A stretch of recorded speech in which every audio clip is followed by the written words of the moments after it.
हाय नमस्कार दोस्तों, आप लोगों का सभी का स्वागत है हेल्प टू एवरीवन चैनल में।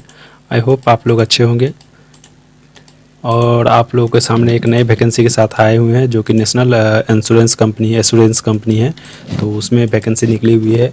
तो आप लोग उसका चलिए हम लोग उसको बिना देर किए हुए उस नोटिफिकेशन को देखेंगे, उसके बारे में डिटेल से जानेंगे। ठीक है, तो ये देख सकते हैं, ये नोटिफिकेशन है। क्या है, the new India assurance company limited है जो कि गवर्नमेंट ऑफ इंडिया अंडरटेकिंग है। इसका हेड ऑफिस जो है दिल्ली में है, मुंबई में। ठीक है, न्यू दिल्ली और मुंबई दोनों में है। और ये जो है देखिए लिखा हुआ है, the new India assurance company limited is a leading public sector general insurance company invites application for requirement of 300 officers journalist in scale 1 cadre for from open market से। ठीक है, टोटल पोस्ट 300 निकला हुआ है। किसके लिए कितना कितना पोस्ट है ये सारा दिया हुआ है। ऑर्थोपेडिकल हैंडिकैप के लिए, जनरल के लिए कितना है, SC/ST के लिए कितना है। टोटल जो है 300 पोस्ट है। तो आप लोग जो भी लोग इंटरेस्टेड है लोग भर सकते हैं। The above vacancy are professionally and may vary according to the actual requirements of the company at the material time. इसके हिसाब से अगर बढ़ाना होगा वैकेंसी तो बढ़ा सकते हैं, कमाना होगा तो कम कर सकते हैं। ठीक है, इसके ऊपर डिपेंड है। ये सारा सब इंस्ट्रक्शन है, देख लीजिए। नेशनल सिटीजन होना चाहिए इंडिया का, और नेपाल, ये सब भूटान, ये सब जो भी रेफ्यूजी हो जो है वो लोग सब भी भर सकते हैं। ठीक है, गारंटेड बॉन्ड भी लगा हुआ है। ए minimum period of 4 years including probation period. ठीक है, 1 ईयर्स ग्रॉस सैलरी रहेगी। उसके बाद आप लोगों की सैलरी जो ग्रॉस सैलरी रहेगी 25,000 रहेगी। उसके बाद उसको बढ़ा दिया जाएगा। एमुलेशन एंड बेनिफिट्स जो ये मिलेगी, बेसिक पे 32,795 रुपये सैलरी रहेगी। उसके बाद इसके पे जो रहेगी ये सब सारा डिटेल दिए हुआ, 60,000 approximate gross emulation will be approximate 60,000 तक जा सकती है। Metropolitan centre other benefits such as coverage under national pension by PF RDA के थ्रू आप लोग को मिलेगा। Gratuity, LTS, medical benefits, personal accident insurance, ये सारा चीज़ गवर्नमेंट की तरफ से आप उसकी कंपनी की तरफ से मिलेगी। एजुकेशन क्वालिफिकेशन जो होना चाहिए, must passes minimum qualification graduate होना चाहिए। एनी डिसिप्लिन यूनिवर्सिटी 60% मार्क होना चाहिए। और इसके बाद है फाइनल ईयर सेमेस्टर होना चाहिए, तो भी चलेगा, वो लोग अप्लाई कर सकते हैं। नोट में क्या दिया हुआ है, education qualification should be from university institute board by the government of India, बाहर का नहीं, गवर्नमेंट ऑफ इंडिया का। ठीक है, proper documents from board university declare with result on before this one, submit of interview time, must have passes valid mark degree certificate in necessary qualification certificate. ठीक है, तो ये सारा डिटेल सब है, तो इसको पढ़ लीजिएगा। उसके बाद डिफिनीशन जो है, एक्सरसाइज आर्मी के लिए कितने % छूट किसके लिए रहेगी, PWD के लिए कितने % है, तो ये सारा डिटेल दिया हुआ है, इसमें देख लेंगे आप लोग। उसके बाद आगे दिया हुआ है EWS के लिए क्या आपको गाइडलाइन दी हुई है, उसको भी पढ़ लेंगे। सिलेक्शन प्रोसेस प्रीलिमिनरी टेस्ट होगी 100 मार्क्स का। This would be consist of 3 section with separating each sections. Okay, तो ये सारा सेपरेट से आपका एग्जामिनेशन होगी। फर्स्ट प्रीलिमिनरी टेस्ट होगा एग्जामिनेशन। उसके बाद candidate shall be acquired to qualifying in the descriptive test but the marks is descriptive test will be not be counted towards short listing for interview और final selection. ये जो है interview सिर्फ आप लोगों को एग्जामिनेशन के लिए हो रही है, इसके शॉर्ट लिस्टिंग के लिए नहीं हो रहा है। शॉर्ट लिस्टिंग के लिए ही हो रहा है इंटरव्यू सब में, इसमें मार्क्स नहीं जुड़ा जाएगा इस सबका। उसके बाद जो भी पेनल्टी रॉन्ग आंसर के लिए यहाँ देखिए क्या है, नेगेटिव मार्क है। No answer is mark for the candidate, there will be no penalty for that question. अगर जो क्वेश्चन नहीं अटेंड करते हैं या गलत कर देते हैं उसके लिए नेगेटिव मार्क नहीं काटा जाएगा। ठीक है, इंटरव्यू जो होगा वो 75:25 के रिस्पेक्टिव में होगा।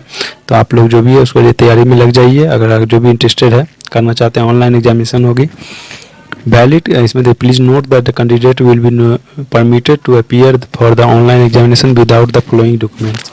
वैलिड कॉल लेटर होना चाहिए, ओरिजिनल आइडेंटिफाई फोटो होना चाहिए, और आपके पास आधार कार्ड का भी होना चाहिए। सोशल डिस्टेंसिंग का पालन करना है।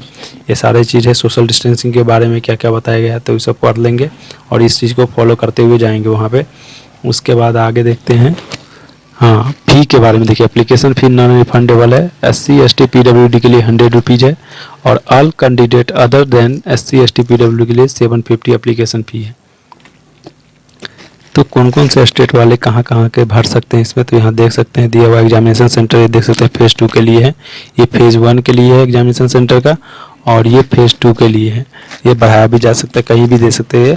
उसके बाद डिक्लेरेशन हैंड डिक्लेरेशन सर्टिफिकेट ये रहेगा, आप लोग इसको भर करके आप लोग सबमिट करेंगे। ऑनलाइन पेमेंट होगा, ईमेल आईडी होना चाहिए। एप्लीकेशन रजिस्ट्रेशन कैसे करना है यहाँ देख सकते हैं, newindia.co.in पर जा करके अप्लाई करना है। अप्लाई ऑनलाइन में क्लिक न्यू रजिस्ट्रेशन करेंगे, सेव मोड पे जा करके जो भी है आप लोग सबमिट कर देंगे भर करके। उसके बाद आगे देखते हैं, थंबनेल सब ये सब क्या क्या जरूरत पड़ेगा वो दिए हुआ है। डाउनलोड कॉल लेटर, इसी वेबसाइट पे जाकर के कॉल लेटर डाउनलोड कर सकते हैं। तो ये सारा डिटेल था, हम बता दिए हैं आप लोगों को। उसके बाद आगे देखते हैं क्या दिए हुआ है। हाँ, ये फॉर्मेट सब है और है कुछ साइड में दिए हुआ, ठीक है। तो हम उसको दिखाते हैं पहले ऊपर से साइड में क्या दिया हुआ था। ये है आपका, हाँ, ऑनलाइन जो स्टार्टिंग जो रजिस्ट्रेशन हो गया है 1 सितंबर से होगा चालू, 21 सितंबर तक रहेगी। और फेज 1 में ऑनलाइन एग्जामिनेशन ऑब्जेक्टिव रहेगी, अक्टूबर 2021 में होगी। उसको बढ़ाया भी जा सकता है according to government guideline. Phase 2 में भी जो होगी नवंबर में होगी, ऑब्जेक्टिव प्लस डिस्क्रिप्टिव रहेगी, जो कि टेंटेटिव बढ़ाया जा सकता है। अप्लाई तो ऑनलाइन मोड रहेगी, ठीक है, ऑनलाइन मोड से अप्लाई करना है। सर्विस कंडीशन देख लीजिए यहाँ पे, minimum stay at the initial place of the posting will be 5 years. जहाँ भी पोस्टिंग हुआ वहाँ कम से कम आपको 5 साल रहना है टिक करके, ठीक है। ये कंडीशन है कंपनी का, तो आप लोग सोच विचार करें इसमें। उसके बाद आगे देखते हैं, यहाँ देखिए मिनिमम एज 21 साल, मैक्सिमम एज 30 साल रहेगी। और उसके रिलैक्सेशन भी दिया गया है उसके हिसाब से, 5 साल 3 साल 10 साल ये सब दिया गया, तो देख लेंगे अच्छे से। पर्सन डिसेबिलिटी के लिए दिए गया गाइडलाइन, तो वो भी पढ़ करके।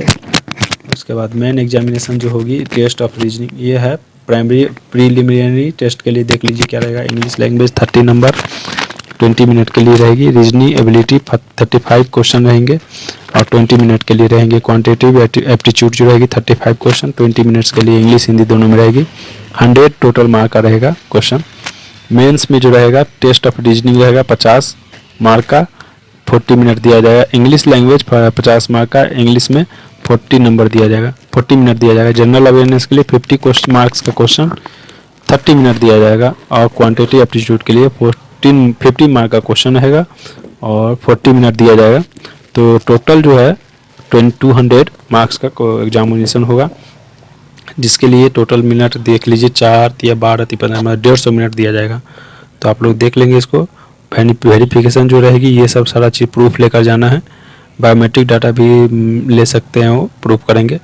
उसके बाद ये सारा डिटेल सब है स्टेट का। उसके बाद आगे चलिए देखते हैं। तो यही सब डिटेल था, हम तो ज़्यादा नहीं बड़ा बताना चाहते हैं, बट आप लोगों के लिए पूरे फुल नोटिफिकेशन देना चाहते हैं, इसीलिए आप लोगों के लिए यहाँ पर पूरा डिटेल बता दें ताकि आप लोग को भरने में कोई दिक्कत ना हो। तो ये सब सारा डिटेल है। Conveying in case of any dispute English version of their detail advertisement will be in our website, ठीक है। किसी तरह का दिक्कत आता है तो आप लोग उसको हिंदी में भी समझ सकते हैं उसको डाउनलोड करके। उसके बाद यहाँ पर देखिए कौन सा सर्टिफिकेट किस फॉर्मेट में रहेगा, तो वो भी दे दिया हुआ है। तो ये सारा चीज़ आप लोग पढ़ करके अच्छे से बना लीजिएगा, और जो भी फॉर्मेट भरना चाहते हैं वो लोग भर सकते हैं, कोई दिक्कत नहीं है। जो भी ग्रेजुएट पास है या ग्रेजुएशन किए हुए हैं वो लोग भर सकते हैं।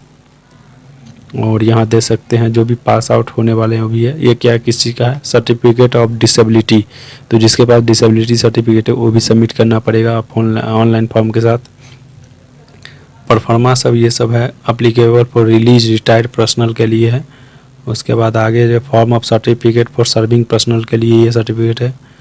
अंडरटेकिंग सर्टिफिकेट ये है, देखिए अंडरटेकिंग यही लिखना है, यही आप लोग को यहाँ पर सिग्नेचर प्लेस डेट और सिग्नेचर डाल करके आपको सबमिट करना पड़ेगा। ये परफॉर्मा है। Certificate applicable for arm force के लिए है। सेल्फ डिक्लेरेशन ये है, क्या क्या आपके पास सेल्फ डिक्लेरेशन ये है कि मतलब आपको कोई कफ है, फीवर है, थ्रोट में कुछ प्रॉब्लम है, ब्रीदिंग प्रॉब्लम है, बॉडी एक है कुछ, तो उसी आइडेंटिफाई करना पड़ेगा, ठीक है। और यहाँ पर कैंडिडेट का नाम, roll number, date of examination, centre, ये सारी चीज़ भर करके सिग्नेचर ऑफ कैंडिडेट रहेगा यहाँ पर, सबमिट करना पड़ेगा उस समय। इनकम एसेट सर्टिफिकेट यहाँ पे सबमिट करना पड़ेगा। स्क्राइब डिक्लेरेशन फॉर्म जो है वो सारे PWD के लिए क्या रहेगा वो भी दिए हुआ है इसमें, कैसे कैसे गाइडलाइन के साथ चलना है। ये please fill all declaration and submit along with the call letter. Call letter के साथ डिक्लेरेशन सर्टिफिकेट भी सबमिट करना होगा, तब जाकर होगा। यहाँ पर स्क्राइबर दिया हुआ, पोस्टल सिग्नेचर, ये सारा चीज़ दीजिए, photo and photo of scribe देना होगा, ठीक है। तो आई होप आप लोग को अच्छा लगा होगा। तो बस इतना ही पर हम वीडियो को ख़त्म करते हैं। तब तक के लिए जय हिंद, जय भारत। फिर मिलेंगे नेक्स्ट वीडियो। Thank you.